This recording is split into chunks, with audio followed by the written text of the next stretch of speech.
kuboresha utu ndani, utu wa rohoni.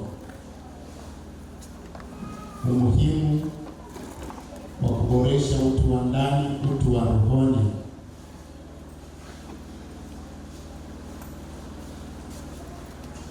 Nguvu na thamani ya utu wa ndani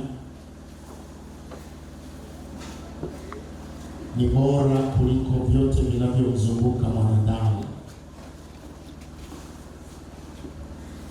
Afya bora na elimu bora na uchumi mzuri wa utu wa ndani au utu wa rohoni unafaa kwa utu wa nje.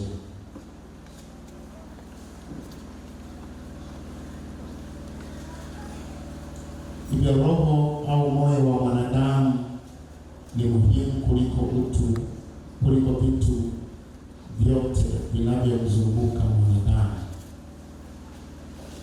Umuhimu wa kuboresha utu wa ndani, utu wa roho.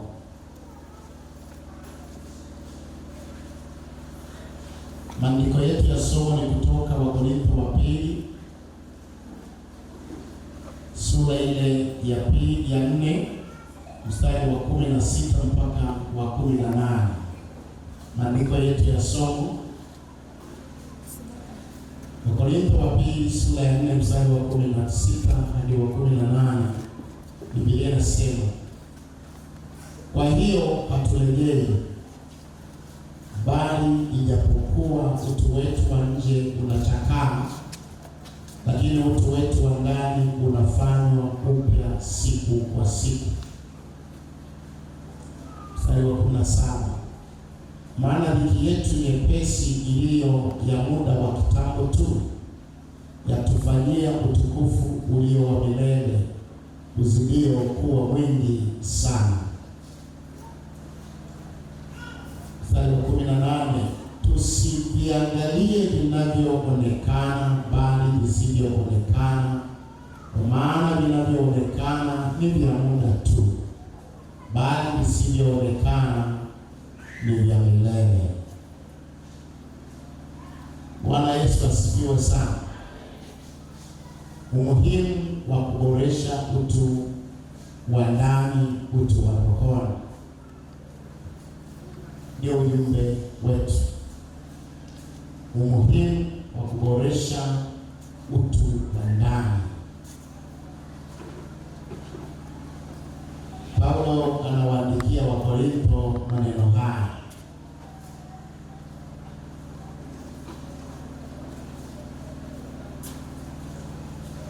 Utu wa ndani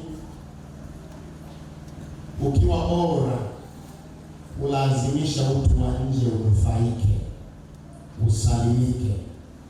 Utu wa ndani ukiwa bora ulazimisha utu wa nje unufaike, usalimike.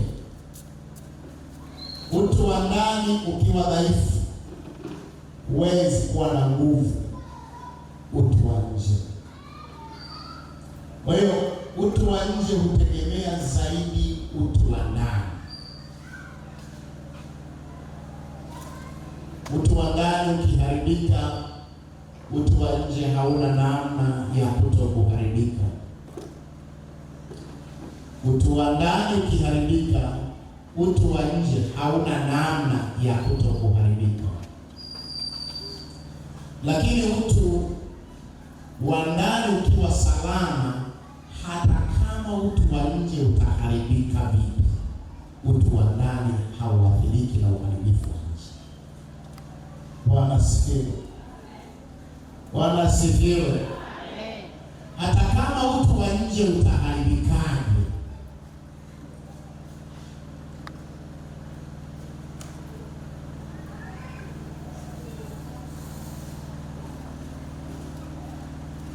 Paulo anapoandikia Wakorintho anasema, kwa hiyo haturegei, bali ijapokuwa utu wetu wa nje unachakaa, lakini utu wetu wa ndani unafanywa upya siku hadi siku. Ni kanuni anawapa Wakorintho kwamba hatu hatujarejea tumeimarika na tuna nguvu, hata kama huko nje tumeharibikiwa kiasi gani, lakini utu wetu una nguvu kuliko mwonekano wetu wa nje.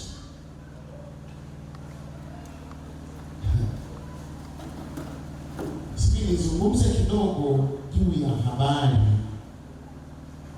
ya Korinto. Siwezi kuzungumza yote, nizungumze machache.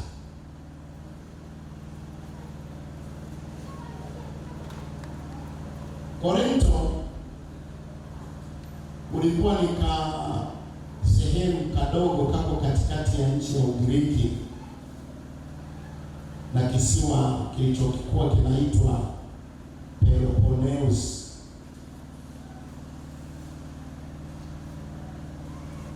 Hapo ndipo palikuwa panaitwa Korinto. Upande huu kulikuwa na kisiwa, upande huu kulikuwa ni Ugiriki ya leo au Uyunani ya zamani.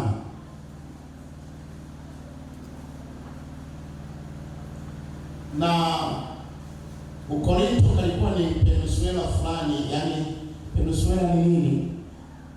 Ni tunaita sio kisiwa, lakini sehemu yake ya ardhi kwa sehemu kubwa iko katikati ya maji, lakini sio kisiwa kwa sababu hiyo nchi kavu imeungana na nchi kavu kubwa.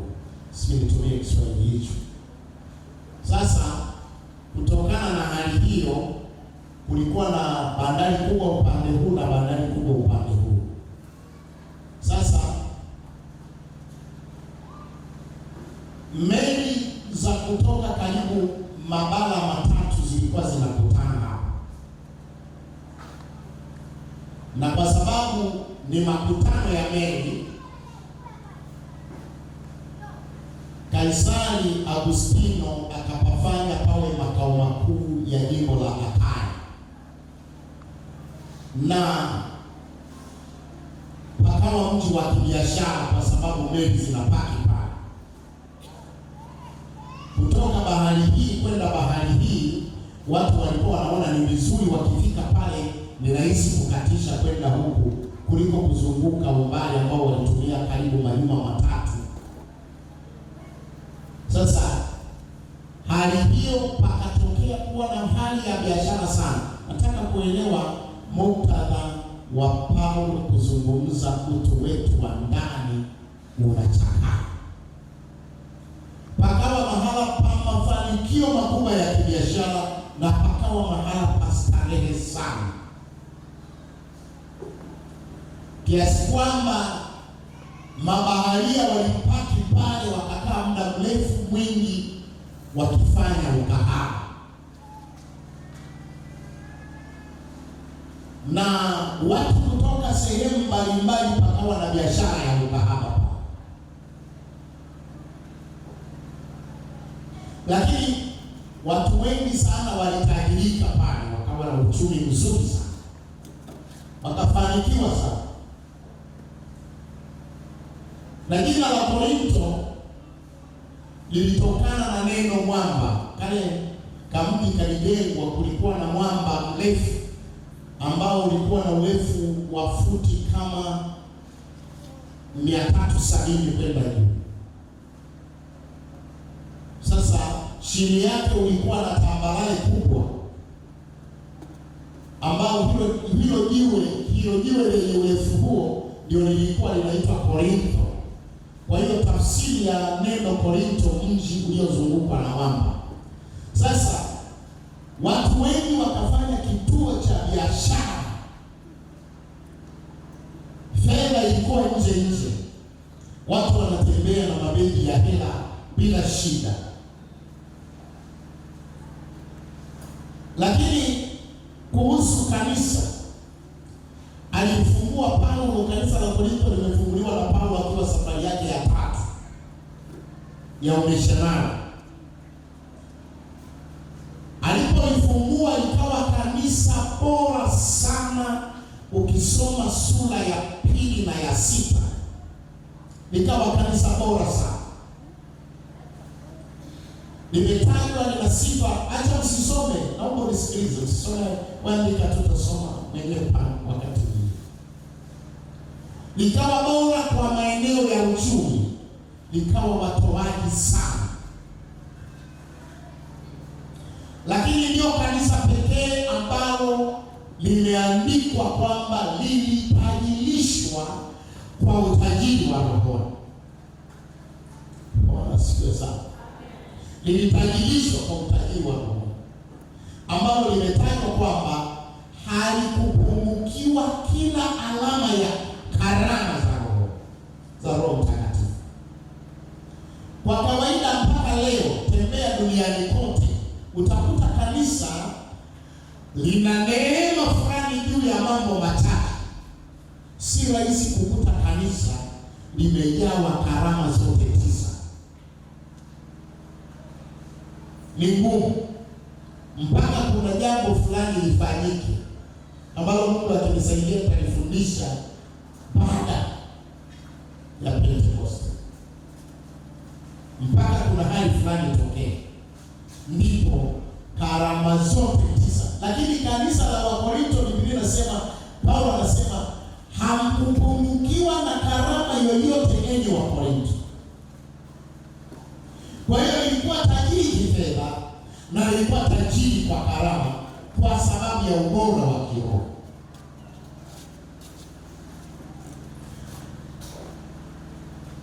Changamoto zilizolikuta kanisa la Korintho, wakapenda sana sana sana ustaarabu wa Wayunani. Wakapenda sana, wakavutiwa ustaarabu.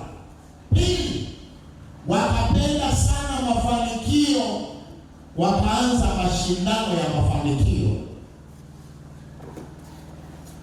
na ndio waliofika mahala hata wakienda kanisani wanashindana kuvaa, wanashindana vyakula. Wako hivyo. Wakifika mahala siku ya Jumapili wanakuja na chakula.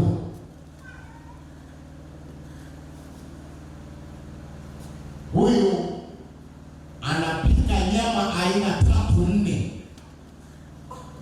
za kuchemshwa, za kukaangwa, za kuchomwa, za roast hapa. Alafu wakitoka hapo sasa wanaonyeshana familia ya nani nakula nini, jambo ambalo liliwaumiza sana wasio na uwezo. Walipovutiwa na hiyo hali, pakaanza kufilisika mambo ya kiroho. Wakaanza kufilisika mambo ya kiroho. Walipofilisika mambo ya kiroho, wakakumbwa na hata baadhi ya watu ndani ya kanisa wakaanza kurithi tabia za Wakorintho. Mashariki ya Kati, kipindi kile watu wakikwambia wewe Mkorintho nini, maana wanakwambia kahawa. Wewe kama Mkorintho hivi. Sasa mpaka wakapata aibu, Paulo akawakemea. Sasa Paulo anajilinganisha nao, anajifananisha nao, anachukua utu wake wa nje. Paulo, nisikilize vizuri hapa, ambao Paulo hana kitu cha kujivunia katika vitu vya ulimwengu. Ambacho atasimama na Wakorintho akasema, na mimi nimejenga, na mimi nina miradi, na mimi nina nyumba. Wakorintho hawezi kusema hivyo kwa Paulo.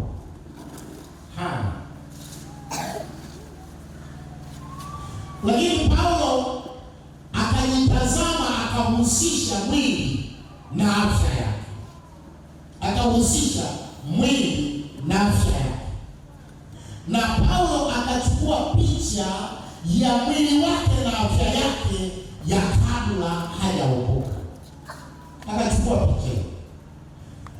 Alipojiangalia, Paulo akagundua jambo la kwanza. Nisikilize vizuri. Akaanzeeka. Paulo amezeeka, akijilinganisha na kipindi kabla akiwa Farisayo. Lakini akalinganisha pia picha hiyo, akaangalia na ngozi ya mwili wake isiyoshiba chakula, yenye uhitaji. Unajua wataalamu wa afya wakikuangalia tu wanajua wewe vitamini hii hamna, wewe huna vitamini hii. Sasa na yeye alikuwa ni msomi, Paulo alikuwa profesa kwa msomi, akaona mwili wake umekauka. Lakini pili, tatu, akaona mwili wake umejaa makovu ya vipigo vya Injili, mateso ya vifungo vya Injili. Akaangalia kwamba kwa Wakorintho nikienda leo safari hii, na waliponiona wakati naenda kufungua kanisa, watanihurumia, wataniona, hawatanikubali, wataniona nimechoka. Hata mavazi yake Paulo ni duni kuliko aliyoenda nayo wakati aliyotoka nayo kwenye ufalsafa.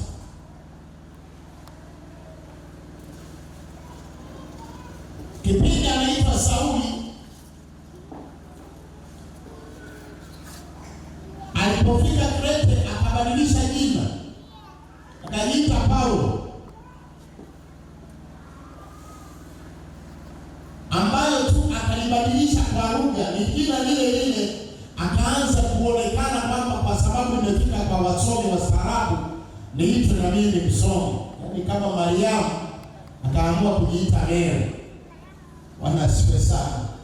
Bwana asifiwe. Au Yusufu akaamua kujiita Joseph.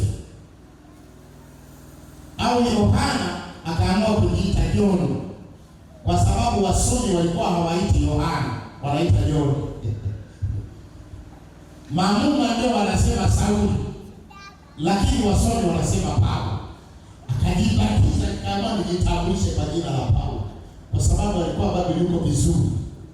Sasa Paulo anapoyalinganisha hayo na akawaangalia kwamba kanisa la Korintho sasa hivi limerudi mwilini, macho ya rohoni halina, afya ya rohoni halina, mtazamo wa kiroho, nitaipuza hata ujumbe wangu. Ndipo anaposema hapa, Bwana asifiwe sana. Ndipo anaposema hivi, kwa hiyo atulegee. Bwana asifiwe sana. Ndipo anaposema kwa hiyo hatulegei. Neno hili hatulegei halimaanishi hatukati tamaa tu. Kiunani lina mambo kama 7. Linamaanisha hatukati tamaa, lakini hatujaishiwa nguvu. Kihalisia, usitutazame kama tumekuwa duni. Kihalisia tumekuwa bora kuliko wakati tukiitwa Sauli. Haleluya. Haleluya. Kihalisia tumekuwa vizuri kuliko wakati tukiitwa Sauli. Hatujawa duni. 3, hatujashindwa kuonyesha uwezo. Hatulegei, hatujashindwa kuonyesha uwezo. 4, hatuathiriwi na kitu chochote, hakiwezi kushindana na sisi. Anaonyesha kwamba elimu haina nguvu kama tulionayo sisi watu wa roho. Mwenye elimu hana uwezo kama tulionao sisi watu wa roho. Haleluya. Akimaanisha ya kwamba mwenye fedha, haleluya, hana nguvu kwa kutumia fedha yake kama nguvu tunayoweza kusababisha matokeo ya nguvu na afya ya roho. Haleluya. Haleluya. Haleluya. Na anahusisha na nguvu za kijeshi, mwenye mamlaka ya majeshi hana nguvu ya kutushinda sisi roho. Ndio maana sema kwa hiyo hatulegei. Ijapokuwa utu wetu wa nje unachakaa, kwa nje hatuna fedha, maana yake ndani tuna fedha. Kwa nje hatuna mamlaka, hatuna jeshi, ndani tuna jeshi, tuna mamlaka. Kwa nje hatuna elimu, lakini wenye elimu atategemea msaada wetu. Haleluya, amen. Wakati mwingine nilikuwa na tafakari nikiwa nahubiri pale Temeke, nilifuata mtu mmoja ambaye hata kumwombea hata kanisani nishikane juu nimwombee kwenye gari. Kutokea tu pale ni jambo ambalo halitakia tokee kirahisi.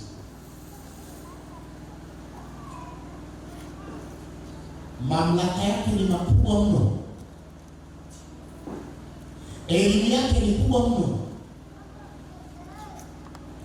Elimu yake siwezi kueleza mambo mengine, lakini sisi kwa watu wa rohoni huko, kwa utu wetu wa ndani, huku kwa nje hatuna elimu, hatujulikani hata cheo cha mjumbe hatuna. Jamani, mimi mlisikia nimekuwa mjumbe mtaani kwangu? Hata hicho cheo sina. Lakini ametoka huko Ikulu, amekuja anahitaji kutoka ubora wa mtu wa roho. Amen. Asaidike, atendewe. Hivyo hatulegii. Nikalitia jina la Mungu kwenye gari. Baada hapa akanipigia akasema, Baba, namwogopa Mungu. Namwogopa Mungu. Mambo ambayo, sikiliza,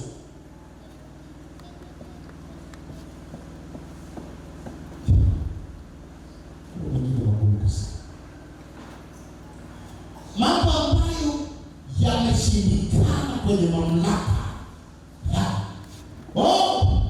utu wa roho, ubora wa utu wa roho.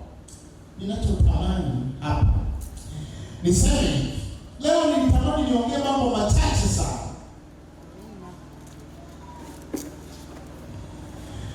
Mstari wa 17 anasema, maana dhiki yetu nyepesi iliyo ya muda wa kitambo tu ya kufanyia utukufu ulio wa milele uzidio kuwa mwingi sana.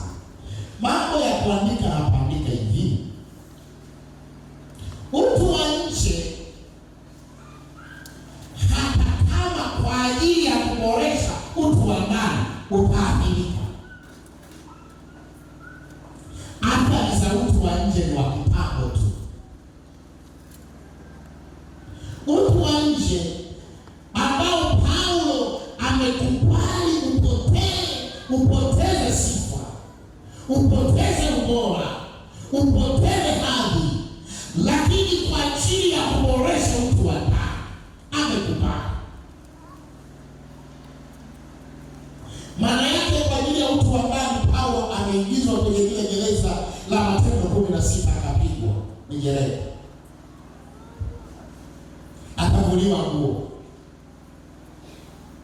utu wa nje ukaibika kwa ajili ya kutafuta heshima ya utu wa ndani. Vyovyote kwa ajili ya kutafuta utu wa ndani uwe bora, hata kama tutafedheheshwa utu wa nje, lakini kwa ajili ya kuboresha utu wa ndani.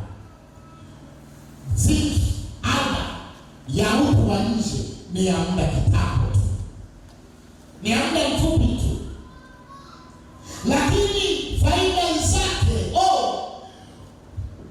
tunapopata hasara ya utu wa nje kwa ajili ya faida za utu wa ndani, tunafanyiwa utukufu udumu, tunafanyiwa utukufu udumu, tunafanyiwa heshima idumu, tunapata ubora, tunapata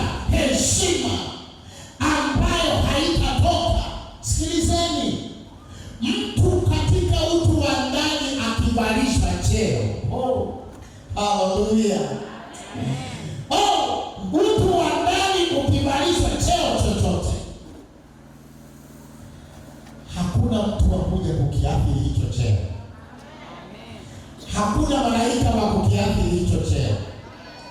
Hakuna majaribu ya kukiathiri hicho cheo.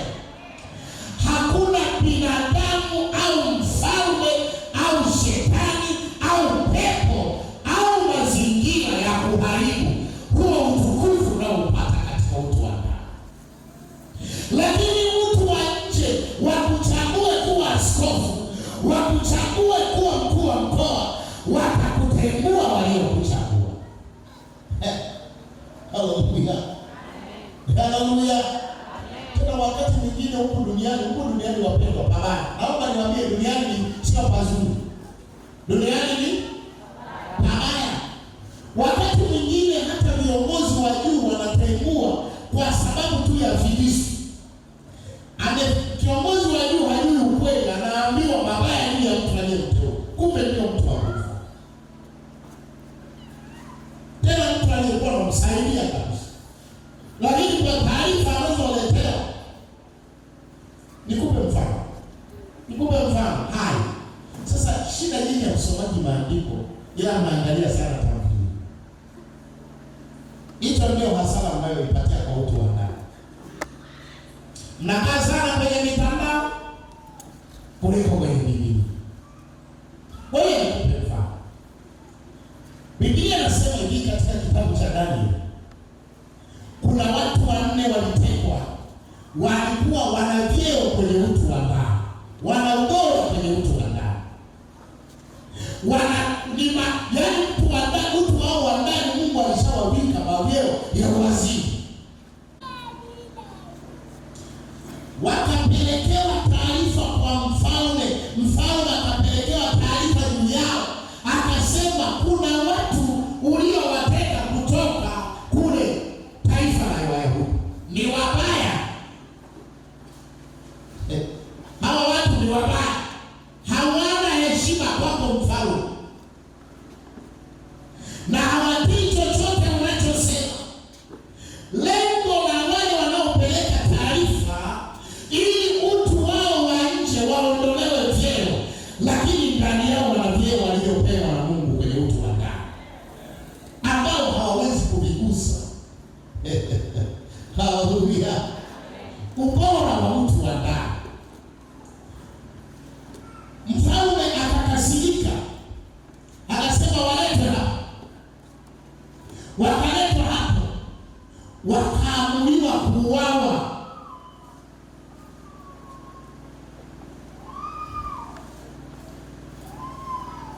Danieli na wenzake 3 wakaamuliwa kuuawa. Lakini mfalme alichokuwa ameona kwamba hao watanifaa, akawaleta karibu, akawaweka wawe moja ya maamiri wa karibu na serikali yake, watumishi katika ikulu yake. Lakini kwa nini ameona hivyo? Utu wao wa ndani.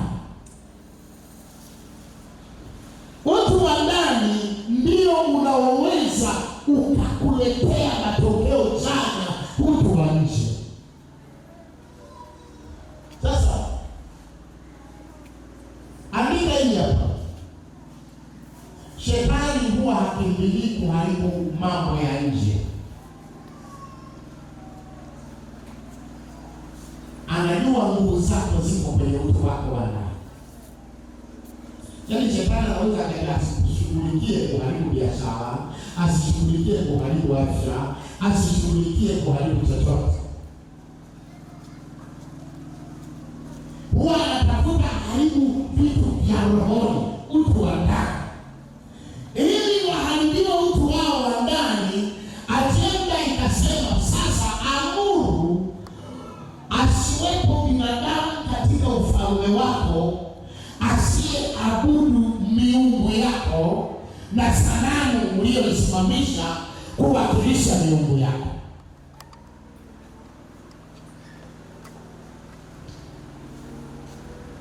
Amuru kwamba asiwepo mtu asiyepiga goti kuabudu, na uliwe kuna usimamizi wa ngoma, zomari, tarumbeta na vinubi vipigwe kwa ajili ya kila mtu, ili waharibikiwe utu wa ndani. Sikiliza.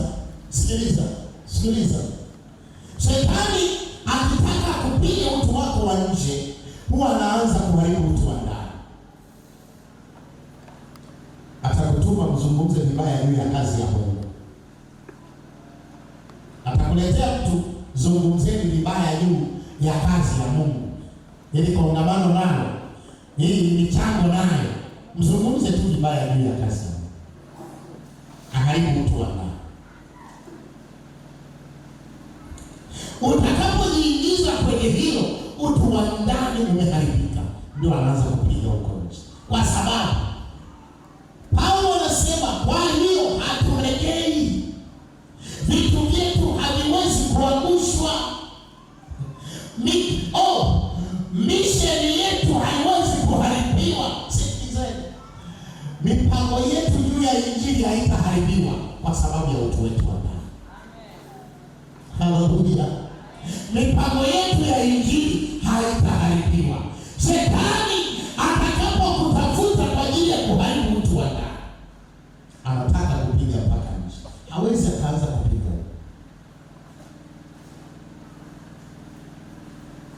Alipotaka kuwaua Anania na Safira, akawashawishi juu ya utu wa ndani. Alipotaka kuwaharibu Kora na wenzake, Shetani akawaambia wakae kinyume, wazungumze vibaya juu ya Musa. Sikiliza, anakuweka unajisi, madoa kwenye utu wako wa ndani. Wakakaa hivi, nyinyi kweli huyu Musa kila siku eti amesema na Bwana, eti Mungu kasema naye. Hivi nyinyi Mungu asemane na Musa tu, sisi asiseme na sisi? Mambo mengine Bwana huyu Musa, kwanza hata mkewe mnamwonaje mkewe? Bwana sifiwe sana. Bwana sifiwe. Bwana sifiwe. Na hiyo washirika wengi wamejikwaa sana kwa ajili ya wake za watumishi. Simtetee mke wangu, mimi nawafundisha. Msije mkasema namtetea mama Ngasa. Simtetee. Washirika wengi wamejikwaa. Sikiliza. Wakasema kwanza ameoa Mmidian. Alikuwa ni uongo. Wasomaji wa Biblia, yule mama hakuwa Mmidian. Alikuwa Mmidian. Sasa walikosea nini? Si alioa Mmidian ni wewe. Sasa mbona Mungu akawazika wazima? Mungu akapasua ardhi akawazika. Lakini ajenda yao ilikuwa ya kweli kabisa. Bwana asifiwe. Bwana asifiwe. Mke wa mchungaji sio ajenda. Mke wa mchungaji sio ajenda ya kujadili. Kwa sababu Musa ndiye aliyeletwa kwako. Musa ndiye aliyeletwa kwako. Swala wa mke wa Musa ni mke wa Musa alikuhusu. Bwana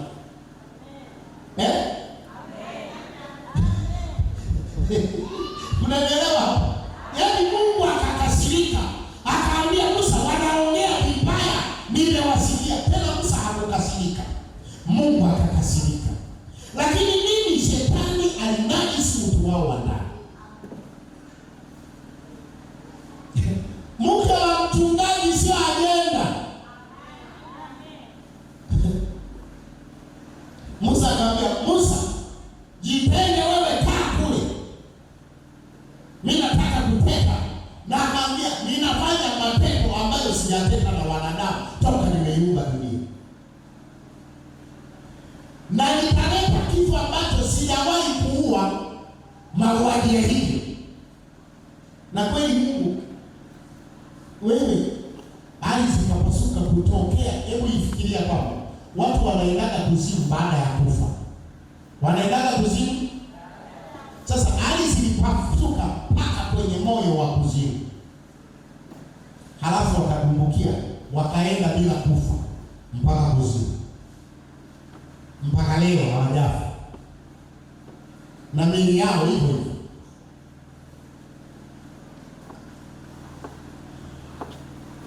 Usiende mbali, rudi hapa. Shetani akitaka kukuharibu, unajisi utu wa ndani. Alichotaka kuwaua ulikuwa ni mpango wa Shetani, kwamba hawa watu wakifika hapo. Sasa mimi niwapeleke pale ambapo Mungu hatawavumilia.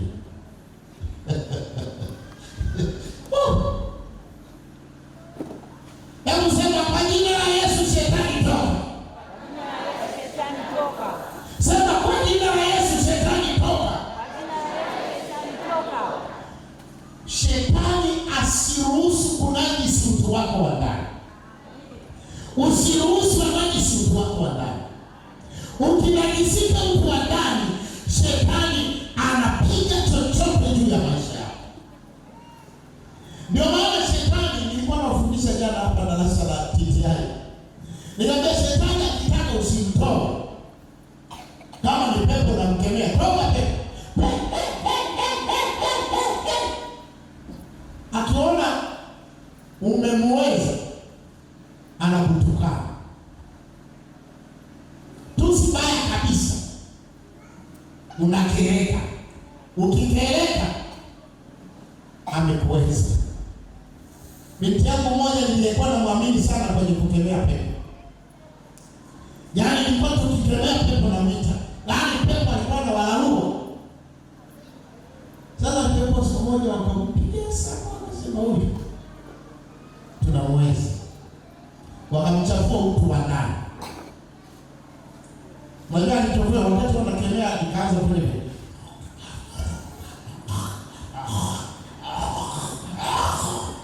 Nikakusanya makozi mengi kanitelea uso. Pumbaki. Akamnasa mbao tayari. Amemdaki utu wa ndani. Hawezi, ameshampiga nguvu zake. Nikamkanika makozi usoni. Akawatisha makofi kwenye pepo. Sasa pepo ukianza makofi anakuua kimwili. Yeye ana nguvu za roho. Wewe umekuondolea nguvu za utu wa ndani. Yeye hilo amelitenda kutumia utu wake wa ndani. Wewe umekutoa kwenye utu wa ndani kakurudisha mwilini. Sasa ukishachakaa huko rohoni anakumaliza.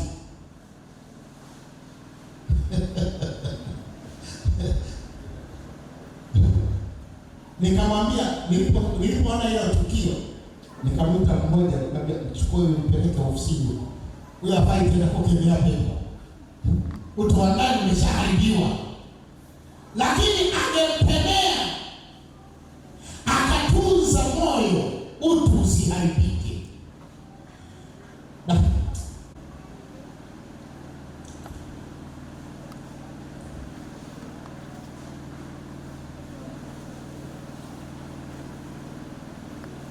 Ninaomba turudi nyuma kidogo tusome hapa.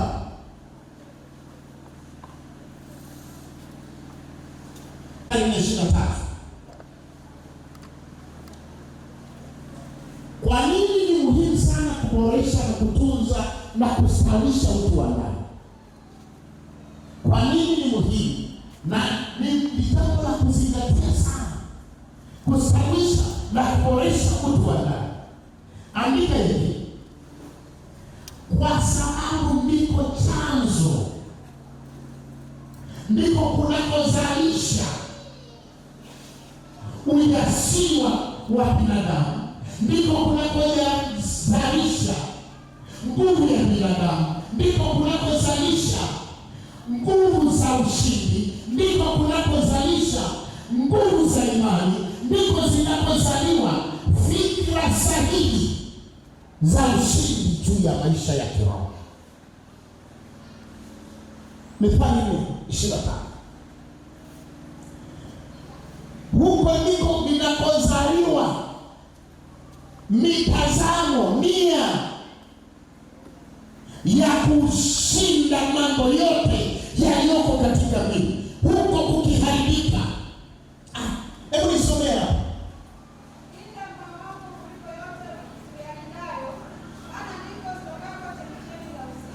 Linda moyo wako kuliko vyote uvilindavyo, maana ndiko zitokako chemichemi. Neno chemichemi niliwafafanulia tafsiri yake. Chanzo hai, vyanzo huwa vinaitwa chemchemi.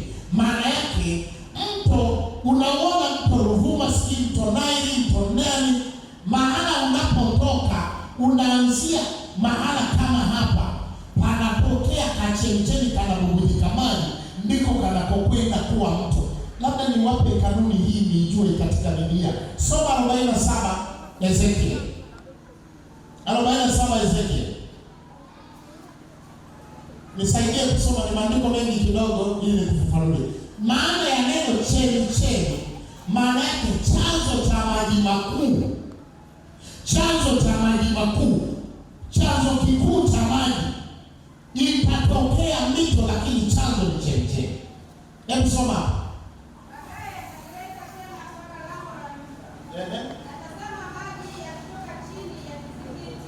Maji yanatoka chini ya kizingiti. Kwenye hicho neno kizingiti sema madhabahu.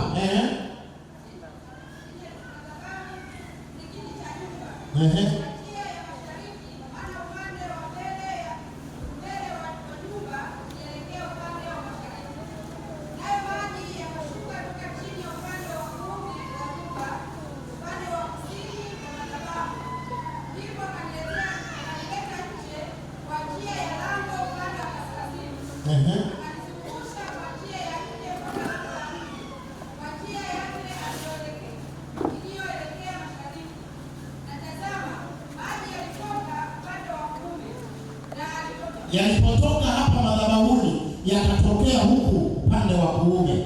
Yametoka kwenye chemchemi, ilitokea kwenye madhabahu. Alipotoka mtu yule mwenye uzi wa kupimia mkononi mwake kwenda mashariki, akapima dhiraa 1000. Yale maji yanapokwenda, alipotoka akayapima dhiraa 1000.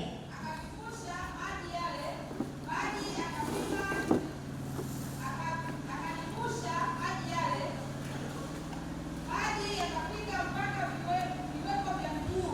Alipopima dhiraa 1000 maji yanayotoka kwenye hii chemchemi, huku yanapokwenda yamefika kwenye viwiko vya miguu. Akajushwa na huyo mpimaji. Kisha akapima dhiraa 1000. Akapima tena dhiraa 1000 yanapoenda. Akanivusha maji yale, maji yakafika mpaka magoti. Yameongezeka, yamefika magotini. Sawa?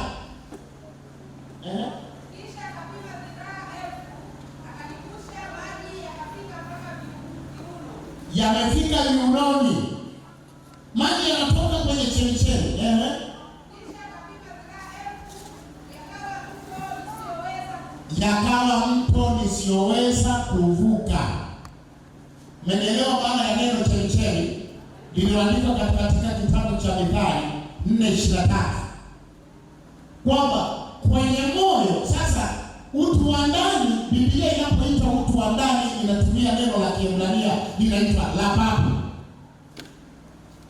Inapoita utu wa ndani, neno la Kiebrania lenye maana ya lababu, lenye maana ya katikati ya kitu au utu wa ndani au asili ya utu.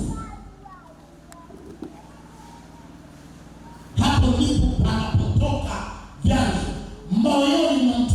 Kwa hiyo neno moyo kwenye Biblia usilichukulie kisayansi, kibiolojia, kile kinyama kinachosukuma, kinachopata damu. Sio huo unasema. Una wakutunzi. Usianze kuenda kupima kwa Dr. Janana ili kutunza moyo wako upate chemchemi za uzima. Sio huo. Moyo ni lababu, utu wa ndani ya binadamu, ambapo ndiko vyanzo vya ubinadamu wake. Huko ndiko hutokea imani, huko ndiko hutokea mawazo sahihi, huko ndiko huanzia imani, ambapo hayatoki mashaka. Ili yasitoke mashaka moyoni, lazima huko kutunzwe, kuwe bora, ili kutoke mashaka, utu wa ndani uharibiwe. Ukiharibiwa utu wa ndani, mashaka yanatoka huko. Andika hiyo.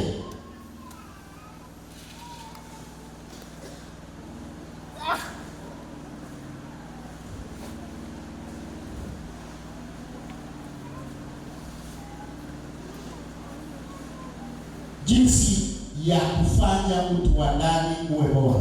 Nimeruka niliposoma Jumapili iliyopita, naanza kitu kipya kabisa. Jinsi ya kufanya utu wa ndani uwe bora.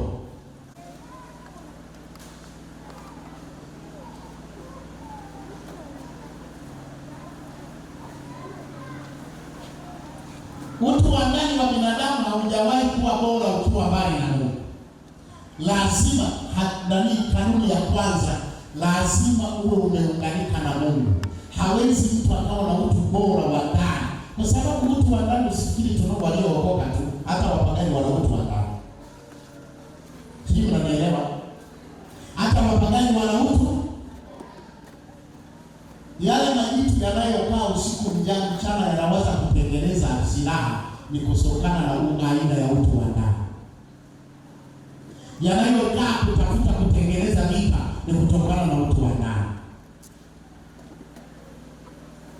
Kuna shetani naye anatafuta utu wa ndani wa mtu ulioharibiwa, ulio mbali na Mungu, ndio anautumia kuzalisha madude mabaya duniani. Ndio wanaokaa kuangalia kuwe na ushoga. Waliniuliza wanafunzi kule Sinza, wa mujibu wa unabii, hivi vita unavisemeaje kama mwalimu? Bwana asiwe sana. Mimi niliwaambia hivi rahisi tu. Nikamwambia hivi, Marekani amemtumikia Mungu vizuri sana, lakini amekuwa mfadhili mkubwa wa mambo mabaya. Si ajabu wakati huo ataondolewa nguvu kama taifa, atapewa Russia. Kama taifa lenye nguvu duniani anaweza akapewa Russia. Vinginevyo walioko Marekani watubu, wakumbuke kanisa. Kule makanisa wanafundisha ndoa za wanaume na wanaume kanisani. Makanisa wanafundisha ndoa za mwanamke na mwanamke. Wachungaji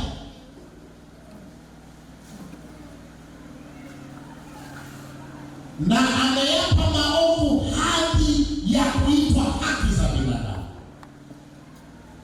Si mnanielewa nachosema? Ameyapa maovu hadi ya kuitwa haki za binadamu, na anayafanya kwa mambo muhimu ambayo unapaswa kuyajua jinsi ya kufanya uboresha utu wa ndani. Jambo la kwanza, asili ya utu wako ni Mungu. Utu wako wa ndani asili yake ni Mungu. Mungu alifinyanga dongo akaliweka hapo likalala kama frame, mwili mtu wa nje huu. Lakini alipotaka kukufanya uwe hai, utu wako wa ndani alipulizia pumzi, sehemu ya Mungu. Si kama unanielewa? Si kama unanielewa? Kwa hiyo ili urudi kwenye ubora, shikamana na Mungu wako. Haleluya. Mwache Mungu atawale utu wako wa ndani. Kabisi ofisi ya maisha ya utu wa ndani, Mungu awe mtawala. Mataka ya Mungu ndiyo yatawale moyo wako. 2, ruhusu ujazo wa Roho Mtakatifu. Ninasikitika kitu kimoja. Mara zote nimekuwa nikifundisha yale makongamano ya Roho Mtakatifu, tunatembea katika ujazo na nguvu za Roho Mtakatifu vizuri, lakini baadaye tunaanza kurudi tena kwenye hali ya kawaida. 2, ruhusu ujazo wa tifu. 3, jambo la 3, hakikisha una muda kwa ajili ya roho yako. Hakikisha una muda kila siku iendayo kwa Mungu. Usiwe na siku inayopita. Hapa ndipo Mungu atusaidie. Tuko busy, tunarudi tumechoka, tunatamani hata tusikilize taarifa ya habari. Bora usisikilize taarifa ya habari, usome Biblia yako na uipe pezi mbili.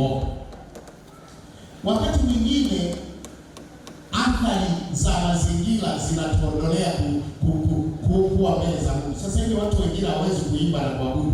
Hapa umeme tu katika nikaona watu imbaji wamechanganyikiwa. Viongozi wa sifa mko wapi? Hebu simameni. Kwa mtu wa roho, hakikisha unampa kwa ajili ya roho yako. Yaani, hebu sikiliza. Wakati mwingine andika kwenye diary yako. Andika kwenye kalenda yako. Saa hii ni kwa ajili ya Mungu. Kwa ajili ya roho yako. Andika vizuri ya maelezo haya. Kwa ajili ya roho yako, usiende kuomba kuondolewa matatizo. Usiende kuomba kukemea mapepo ya usiani. Nenda kapate ushirika na Mungu wako. Nenda kalishe roho yako. Mwambie Mungu kama Daudi, Baba, je, nimekuja unichunguze na uniangalie. Je, uone kama liko neno. Jambo la tano, zingatia kwamba roho yako iwe na matendo ambayo inajivunia katika kumtendea Mungu.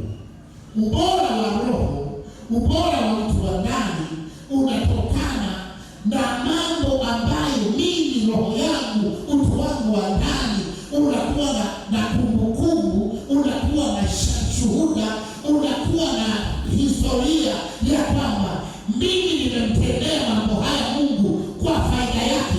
Sikuwa ninahitaji amtendee jambo. Nimewahi kumtolea Mungu milioni 1 ambayo sikuwa kwa ajili ya maombi ninayohitaji. Nimewahi kumtolea Mungu milioni 5.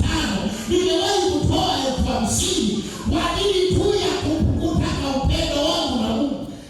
Uwe na matendo ya kwako kwamba mimi nimewahi kumtendea Mungu jambo fulani. Nimewahi kutoa. Mfano wanawaambia mimi, kuna wakati mwingine mimi natiwa nguvu na historia yangu. Mwaka 88 nilifunga mwaka mzima. Hiyo inanitia nguvu.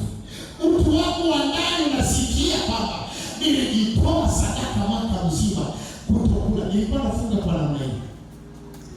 Kila Ijumaa ikifika, ni kila Alhamisi, Ijumaa usiku na mchana, Jumamosi nakuja kufunga kwa mwaka mzima toka tarehe 1. Niliishi. Haleluya. Nikiwa kwenye maombi, utu wangu wa ndani, nikienda mbele za Mungu ninamwambia Bwana, kumbuka nimewahi kujidhambi. Haleluya. Sikiliza, Daudi alitembea akamwambia Mungu, akamkumbusha Mungu. Samsoni alitembea, utu wake wa ndani ukamkumbusha Mungu. Wakati wanamwambia Daudi, wewe huwezi kushindana na hili kitu, hili na nguvu, wanaangalia utu wa nje. Lakini Daudi akasema kutoka utu wake wa ndani, kwa jina la Bwana nimewahi kuua simba na dubu. Ana shuhuda zinazowekwa kwenye moyo wake kwamba Mungu nimemfanyia nini, Mungu ametendeaje na mimi. Shuhuda ili utu wako wa ndani uwe vizuri. Mitembeo yako na Mungu inakufanya utu wa ndani ukae vizuri. Mitembeo yako. Bwana sifiwe sana. Na wakati mwingine ndio maana hata tunapotoa zaka tunawaandikiaga na risiti. Bwana sifiwe sana. Na wewe ukiona risiti upati, unawaambia hao wasiku, mbona mimi sipataki risiti? Niliwahi kuibiwa mimi hela hapo Mtongani, nilishashuhudia hapa kanisani. Hela yenyewe sio yangu. Nimechukua ofisini na nimetuma kutoka Ulaya. Mtu nimemcholea jengo lake, nimemtumia picha huko ndani ramani huko Ulaya, kutoka hela akaileta kwa askari. Askari akanipa, natoka nayo nafika nikaibiwa njiani.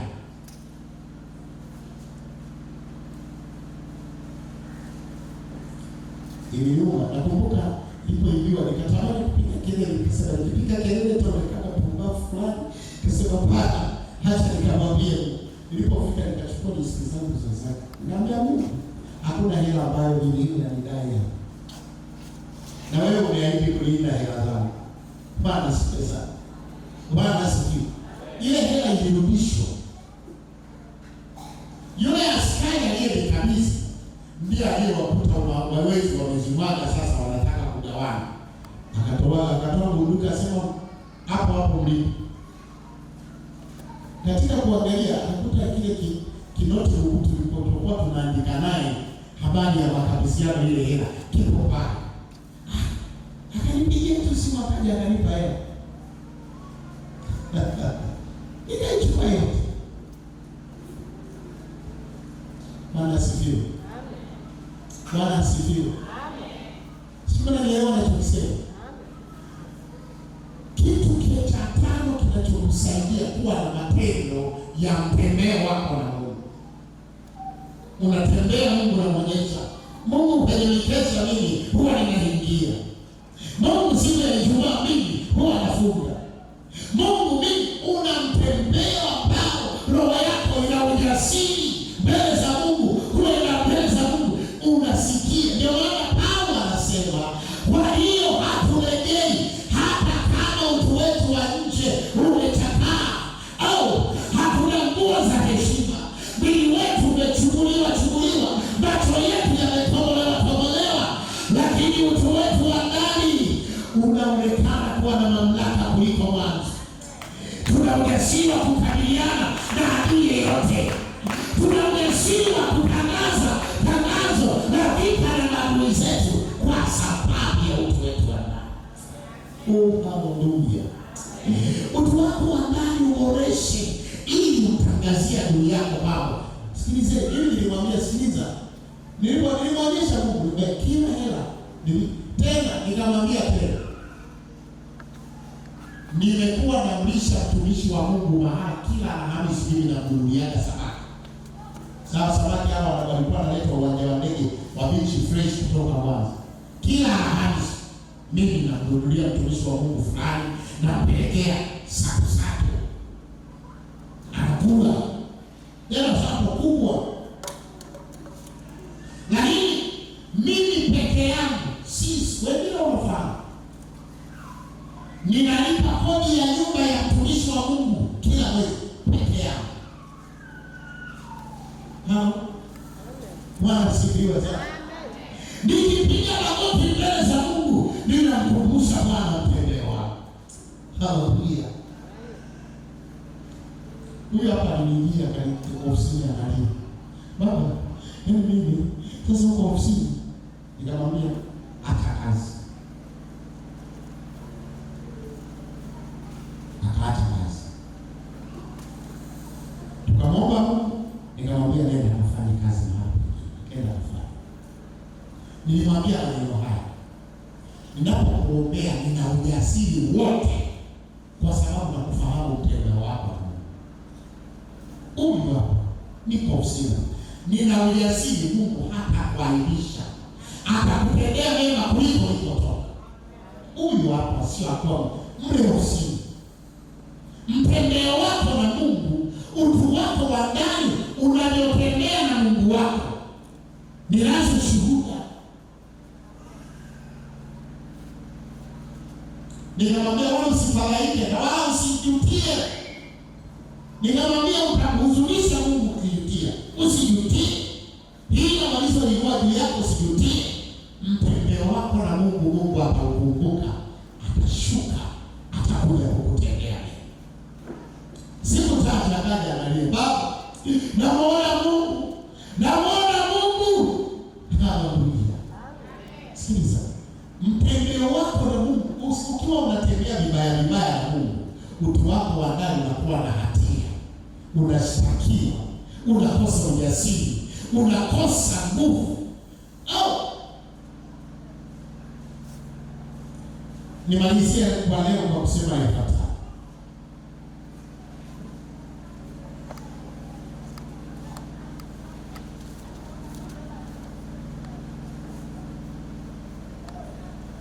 Jambo la sita na saba. Unaandika la sita na saba.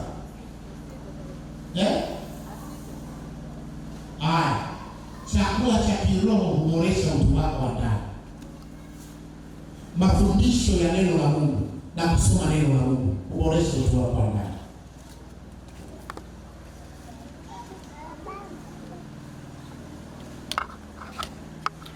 La mwisho kwa leo, mateso kwa ajili ya Kristo. Kujitesa kwa ajili ya Kristo, kujitesa kwa ajili ya Kristo.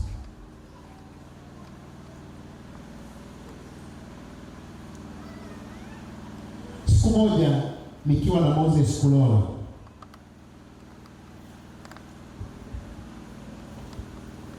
tulikuwa na mkutano pale Shinyanga.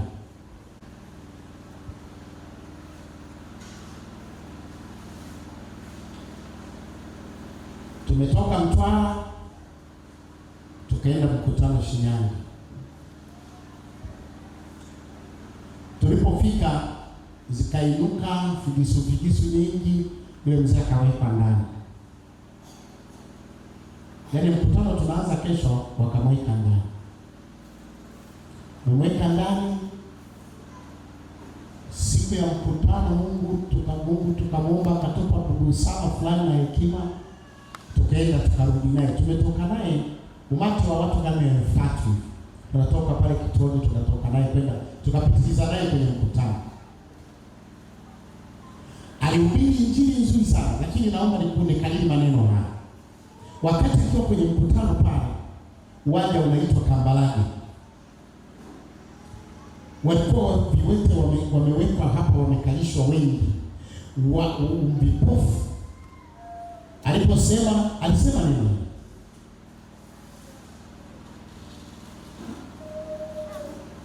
Nimefungwa, nimeteswa ili niwaambie hawa wafunguliwe. Mungu, nilipe mateso yangu ya gerezani sasa. Wapewe kuona hawa, wapewe kutembea. Yaani palifumuka pale kama palitimka vumbi pale. Viwete wote wanainuka. Kumbe ni nini? Mateso yake yamemuuma. Sikufungwa kwa uhalifu, lakini kwa sababu ya Injili. Bwana sifiwe sana. Mateso huwa yanakufanya kukubali kuteseka. Nikuelezeshe aina za mateso yanayojenga rohoni. Kufunga ni kutesa mwili. Haleluya. Wakati mwingine nikiwa nimefunga nasikia mpaka na pepesuka hivi, nasikia na kihindi huku rohoni najisikia vizuri. Kwamba kwa ajili ya Kristo nasikia kupepesuka. Huku rohoni kunatengeka. Kufunga kutesa mwili.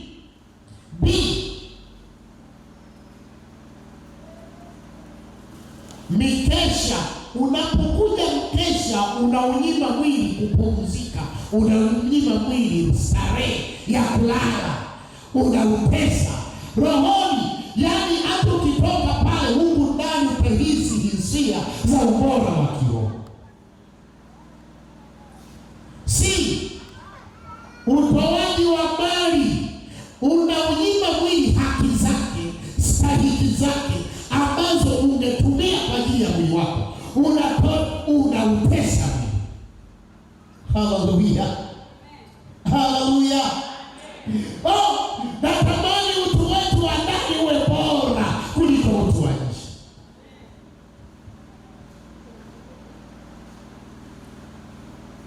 Ndipo utakapokutana na mtu kimwangalia wa kawaida sana. Niliwaambia nilipoenda kuhubiri Kahama Christmas, kanisa walinisambaa. Kwanza nilikuwa kadogo, alafu nimevaa blouse. Kanisa wakatawanyika, wakaona hii kahubiri mchungaji, na wakamlaumu mchungaji. Utu wangu wa nje ulikuwa fedheha, lakini utu wangu wa rohoni ulipoanza kuonekana, kesho yake nilikabidhiwa gari la serikali niwe natembea. nikahamishwa kulala kwenye banda la kuku, nikaanza kulala hoteli ya maana nalindwa. Bwana asifiwe. Bwana asifiwe. Sikiliza, kuboresha utu wa roho.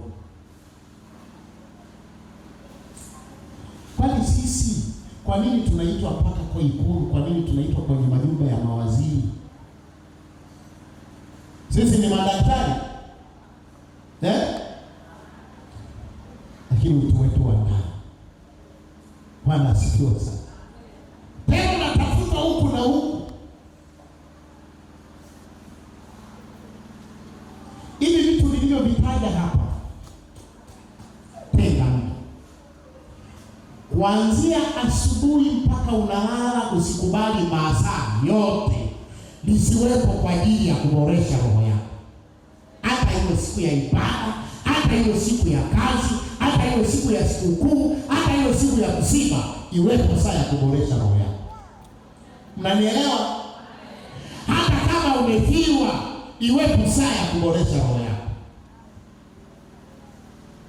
Tena ukifiwa, jitahidi zaidi saa ya kuboresha roho yako. Hata kama ndio siku ya kuolewa kwako.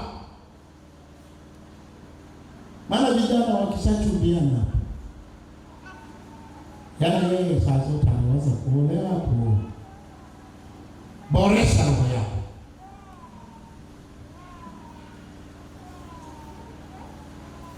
Jambo la muhimu sana hili. Toka asubuhi unapoamka mpaka unapokwenda kulala, hata kama ukupata saa yako uliyoiwekaga ya saa 7 mchana ya wakati wa chakula unapopumzika, usafari leo haikutokea, tafuta saa kwa ajili ya Mungu. Tafuta muda kwa ajili ya Mungu. Na Biblia imetoa maelezo haya. Kwa muda angalau wa kianzio uwe sahihi. Unaitwa muda wa kianzio. Wa mtu anayeanza, anayejifunza. Simama.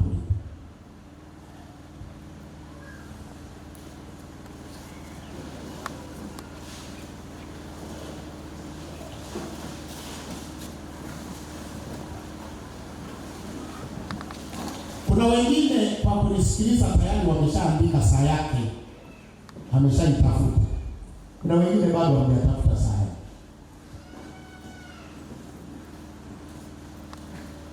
Nitamani unapoenda kwenye maombi haya mwambie Mungu hivi: Mungu, ninaamua kuanzia sasa, kila siku saa hii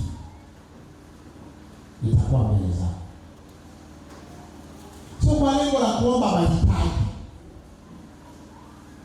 sio kwa lengo la kutembea vita vya shetani, lengo la kuboresha roho yako kuistawisha.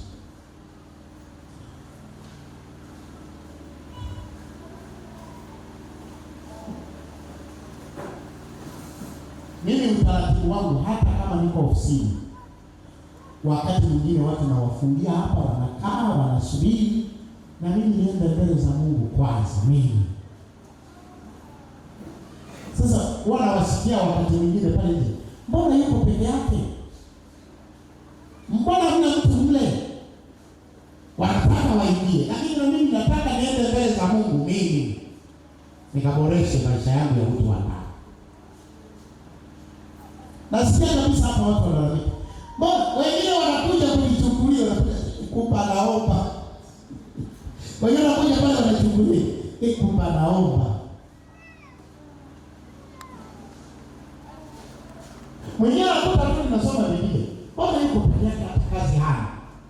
Kumbe anafikiri kusoma Biblia sio kazi. Muombe Mungu muda uliopendekeza. Wangapi wameshapendekeza muda wao mpaka sasa?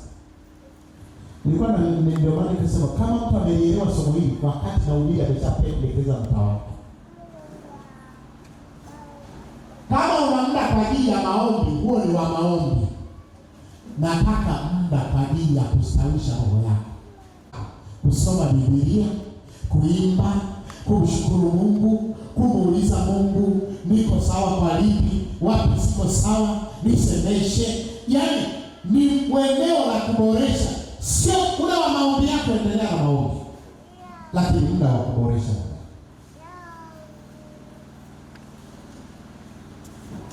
Kwenye kutesa mwili, yaangalia hayo mambo ambayo lazima utese mwili. Ukifika mahala ukaona kwamba kweli Mungu amenipa hela hii, Mungu amenipa hela hii ambayo kweli hela hii tulikuwa tunaenda mimi na mke wangu kwa ajili ya kununua mavazi na watoto, lakini kwa sababu mavazi ninayo, kusudia kusurubisha mwili, uwe na matendo ambayo ni mtendeo wako na Mungu. Kila mmoja hebu jiombee kwa maneno machache tu. Mungu Roho Mtakatifu ameniambia ujumbe huu na somo hili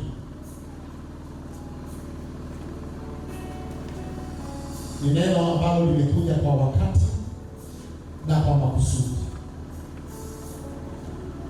na Mungu anakwenda kuwasaidia watu watakaochukua hatua.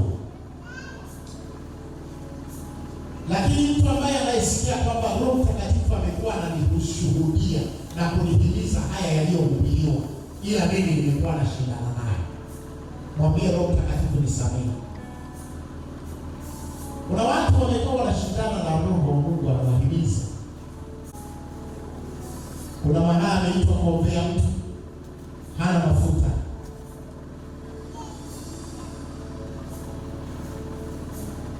Unapuuza.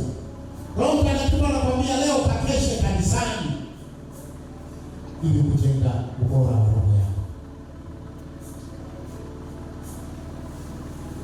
Kwa mtu yeyote ambaye anasikia hatia ya kushindana na Roho Mtakatifu alipomsemesha, anasikia hatia kabisa moyoni mwake, wewe njoo.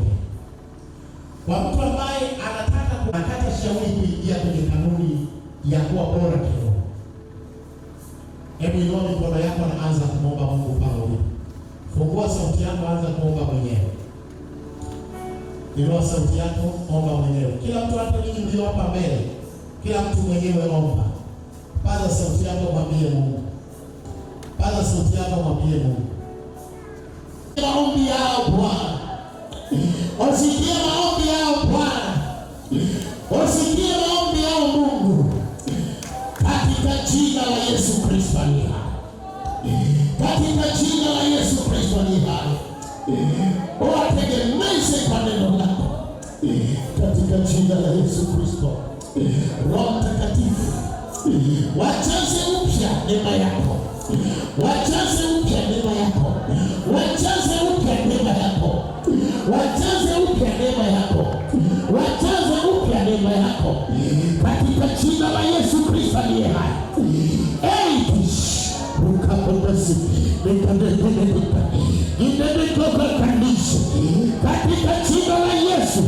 Wajaze upya na nini kuishi likanalipatika katika jina la Yesu Kristo aliye hai.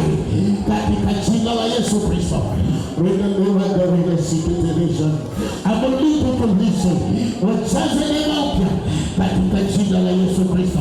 Wajaze neema yako upya katika jina la Yesu Kristo. Wajaze neema yako upya katika jina la Yesu Kristo. Bwana watengeneze, Bwana watendee, Bwana waonekanie. Roho zao zikawe bora, ikapolisha mendelima walivasai katika jina la Yesu Kristo. Hebu inua mikono watu wote namna hii ukiwa umesimama. Ningependa siwepo mtu aliyekaa. Simama. Hebu inua mikono yako juu.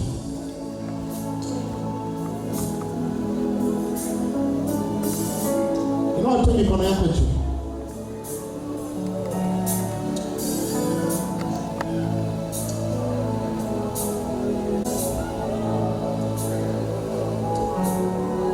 Kuna jambo Mungu anataka kutenda sasa hivi na Mungu anataka kulitimiza sasa hivi. Kuna jambo Mungu anatenda sasa hivi. Kuna namna Mungu anataka kutenda sasa hivi.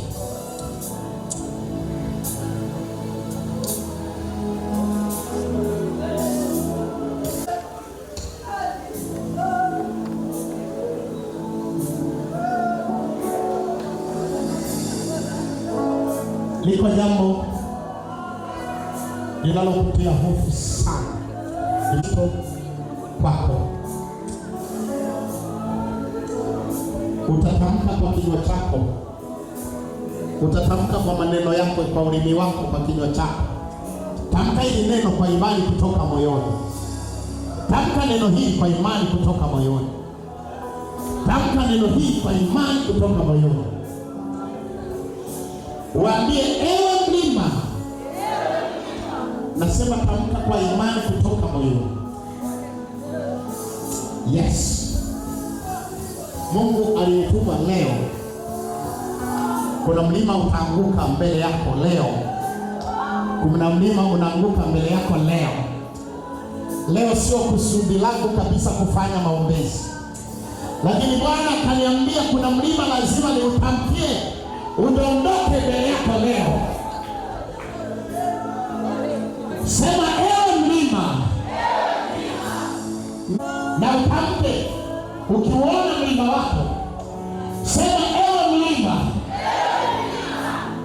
unashushwa leo, unashushwa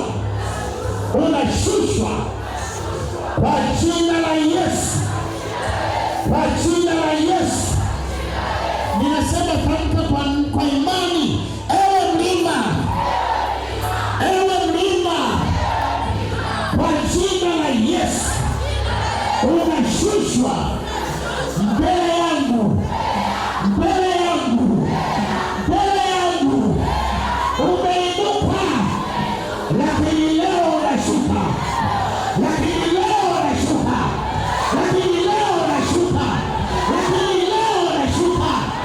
bila kushusha kwa jina la Yesu. Ewe mlima, poromoka sasa, bila kuangusha.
inapaswa, inapaswa. Katika jina la Yesu, katika jina la Yesu. Oh, ikalala shaka. Ile koi kale babusa. Ile koi. Ile babusa. Ikawela bese. Ile lala basha. Ile wikendea. Kaita. Hizi roho za kushindana, roho za mabishano, roho za upinzani, ninaziangusha kwa jina la Yesu.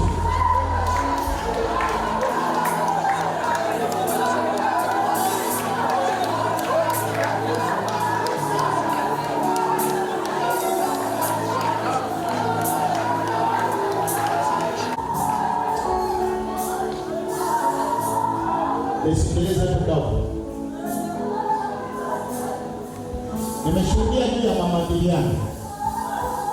Nilimwambia namjua Mungu ninayemtumikia sio Mungu dhalimu, ni Mungu wa maagano, ni Mungu wa haki, ni Mungu wa kweli, ni Mungu mwaminifu, ni Mungu anajali watu wamtafutao, anaheshimu agano lake, anaheshimu neno lake.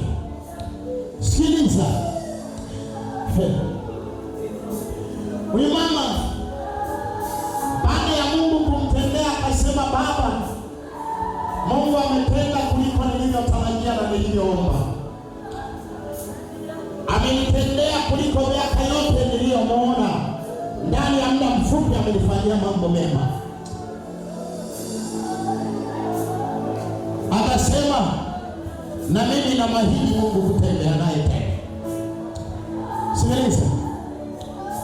Wale ambao unakumbuka kuna kitu uliwahi kumtendea Mungu chema, hata kama ni kimoja, hata kama ni moja tu uliwahi kutenda mbele za Bwana, uliwahi kukumbuka kwamba mimi niliwahi kumtendea Mungu hiki. Sikiliza, Bwana yakumbuke matendo hayo leo. Malaika wayakumbushe mbele ya kiti cha enzi, na Roho Mtakatifu yakumbushe. Nataka nimkumbushe Mungu kwa kile ulichowahi kutenda mbele za Bwana. Nataka niombe na wewe, chochote ulichowahi kumtendea Mungu chema, jambo lolote ulilowahi kumtendea Mungu jema, leo Bwana ikumbuke kwa ajili yako.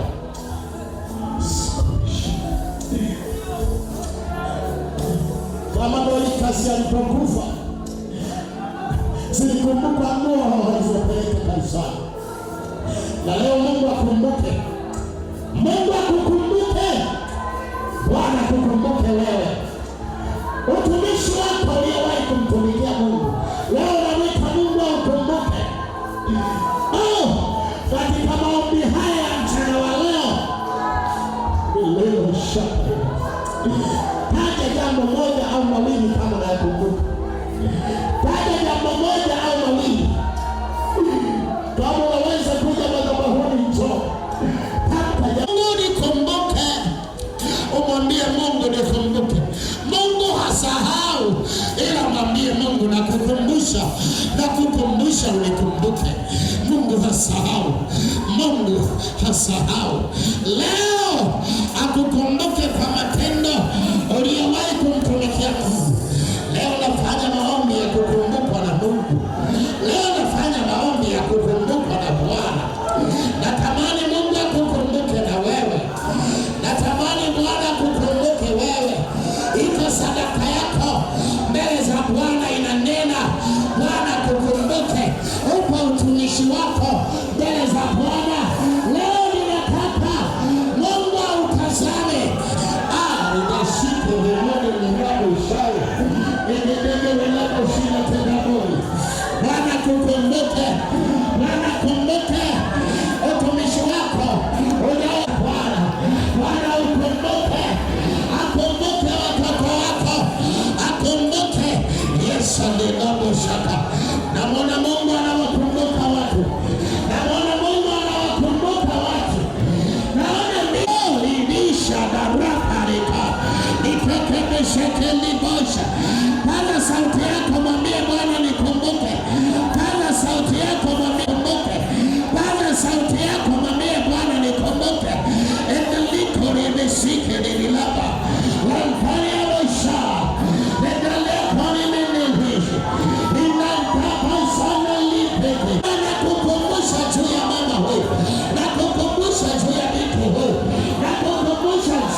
Bwana kutendee sasa. Bwana kutendee sasa. Bwana kwa ajili ya utumishi huu akutendee kwa ukarimu katika jina. Oh, haleluya. Asante Mungu. Asante Bwana. Asante Jehova. Asante Bwana. Oh,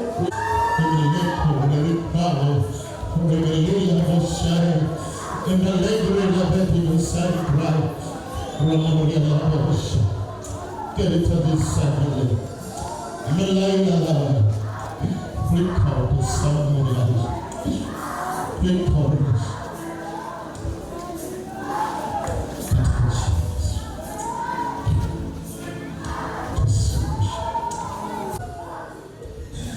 Sikiliza, uaminifu wako mdogo Mungu anakumbuka.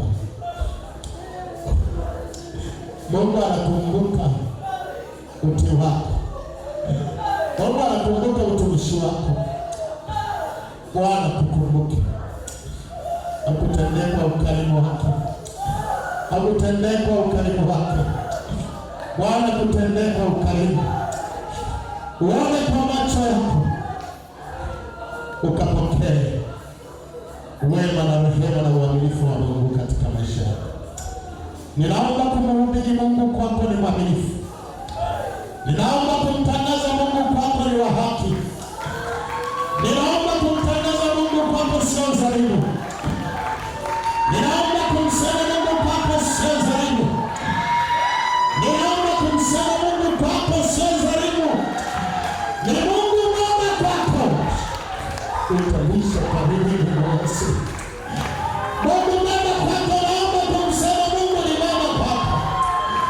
Oh, ili amekukumbuka kutendee mema. Amekukumbuka. Biblia inasema Mungu akamkumbuka Ibrahim. Mungu akamkumbuka Ibrahim. Amekukumbuka wewe. Ndani ya Mungu ni konse kene nilinda roho. Bwana amekukumbuka. Ish. Unalita basi. Mimi ni sorry again. Bwana amekukumbuka. Nataka nirudie kusema Mungu si dhalimu hata kusahau. Mungu si dhalimu. Mungu si mwanadamu hata kuache tu asikusaidie.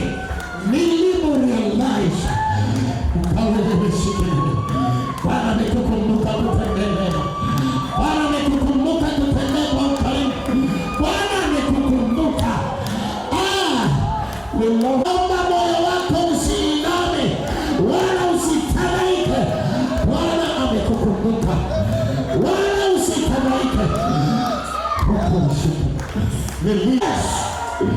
Nidalika na bala goreke. Ninori alemaisha. Nidalika sete mbele. Nidalika shike. Ninaona Mungu anakumbuka watu. Ninapendelea kuomba sasa hivi. Kuna watu Mungu anawapitia. Kulilahishe. Nikolimeshaka. Nidalika sete. Bwana amekukumbuka. Bwana amekukumbuka. Bwana amekukumbuka. Akutendee mema.